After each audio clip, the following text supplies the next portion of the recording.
welcome back to day number 7 of our 30-day Q&A challenge. My name is Colton Woods with Colton Woods Horsemanship. Super thrilled to have you join us for each of these videos. Our goal is to give you and your horses the best experience possible, give our horses the best human experience possible, give you as the human the best horse experience possible. And so we're answering your questions every day for the next 30 days. And so guys, without further ado, today's question comes from a good friend, a great client.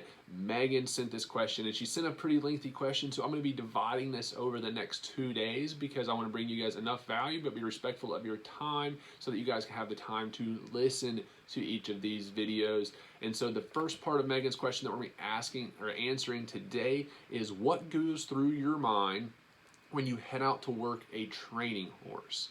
And how are you preparing for each horse? This question is gold, Megan. I appreciate your insight and your thought process behind this. And so what goes through my mind when I'm working a training horse is really not much different than what goes through my mind when I'm working my own horses. And how I'm preparing for those horses is pretty much the exact same. So anyone that is not training horses for the public can take this exact same thought process, the exact same steps that I go through to prepare myself for those horses, and implement them with your horses at home that you're bringing along. So what goes through my mind when I'm heading out to work a training horse? The first thing is that I want to be in a frame of mind where I'm present and that I'm not thinking about 72 other things that go on. The way that I do that is that my day is very structured.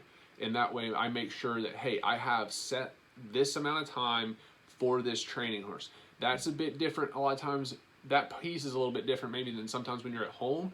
But I think that horses don't wear watches, right? But I think it's very important that we do set time, because oftentimes we can get out there, at least I can get out there for hours and work with one horse for hours on end. Because I can lose track of time. I get in the moment, we get to working together, and sometimes it's too much. So what I believe in when I'm working my training horses or my personal horses is that I like shorter sessions but multiple sessions.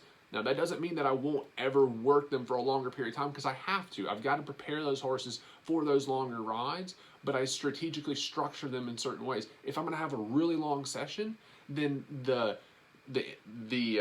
what's the right word here?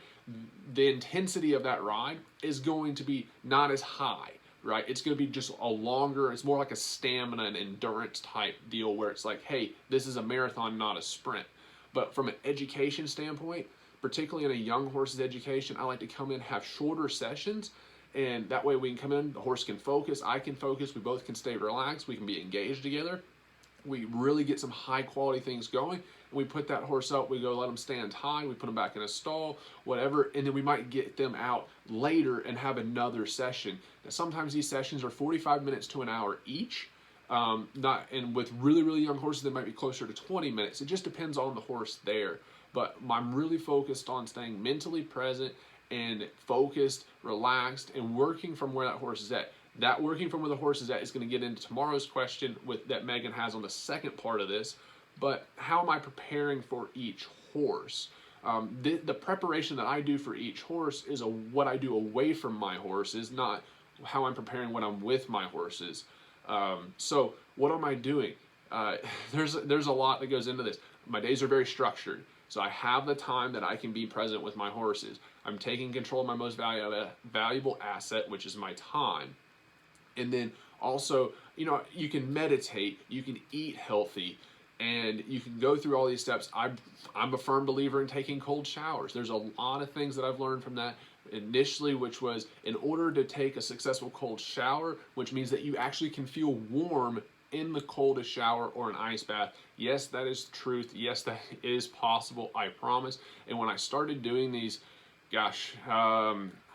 almost like a little over 2 years ago now, when I started taking these cold showers, I realized that in order for that to be possible, to feel warm in those cold showers, I had to stay focused and I had to stay relaxed in uncomfortable times. And so those cold showers became a very integral part of my preparation, because there's a lot of things in life that we can't control. And that is, sometimes we cannot control, and it is not personal if our horse comes out and they're in a different state of mind than we'd rather them be. It just is what it is. That's my rule number 2. It is what it is, and we work from where that horse is at.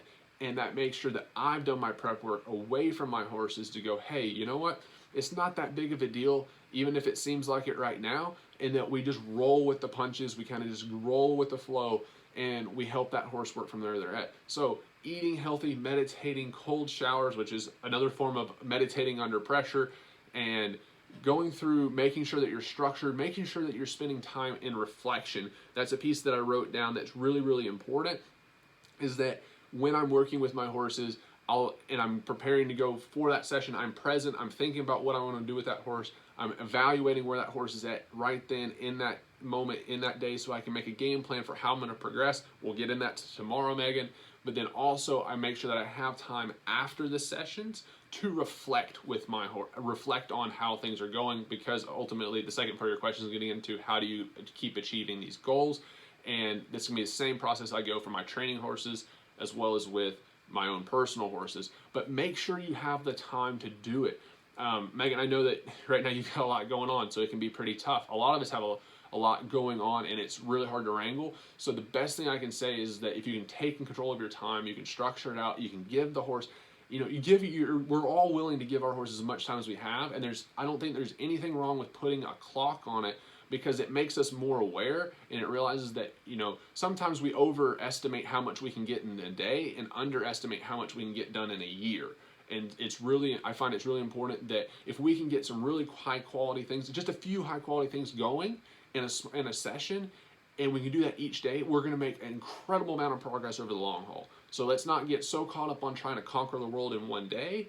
And remember that if we stay consistent, if we keep doing quality, and if we only have a little bit of time each day, if we keep putting in the quality there, it's going to keep building and keep building and keep building until when we look back in 6 months, we look back in a month, we look back in a year, we've accomplished a ton with our horses. So Megan, I look forward to answering the second part of your question tomorrow. Everybody, thanks for tuning in, and we'll look forward to catching you guys on day number 8.